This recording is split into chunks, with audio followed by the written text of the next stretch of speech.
13 जानेवारी 2024 रोजी मुंबईतील ट्रॉम्बे पोलिसांना परिसरात एक जण पिस्तूल घेऊन येणार असल्याची गोपनीय माहिती मिळताच त्याची शहानिशा करत त्या माहितीच्या आधारे पोलिसांनी पोलीस उपायुक्त परिमंडळ 6 यांच्या मार्गदर्शनाखाली पोलीस पथक तयार केलं आणि पथकाने मिळालेल्या माहितीच्या अनुषंगाने सापळा रचत शस्त्रासह आलेल्या चेतन माळी याला 4 अग्निशस्त्र आणि 8 जिवंत कारतुसासह ताब्यात घेतलं। त्याच्या विरोधात ट्रॉम्बे पोलीस ठाण्यात गुन्हा दाखल करण्यात आलाय आणि त्याला ताब्यात घेण्यात आलं। तर अटक करण्यात आलेला आरोपी चेतन माळी याच्याकडून पोलीस कोठडी दरम्यान तपासाअंतर्गत आणखी 3 अग्निशस्त्र आणि 5 जिवंत कारतूस कल्याण परिसरातून हस्तगत करण्यात आली।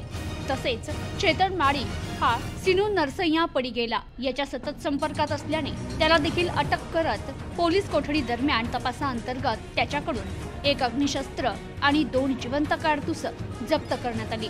दोन्ही आरोपी सध्या पोलीस कोठडी रिमांडमध्ये आहेत। तर अटक आरोपींकडून 8 अग्निशस्त्र आणि 15 जिवंत कारतूस हस्तगत करण्यात आली असून पुढील तपास शरद नाणेकर आणि पथक करत आहे।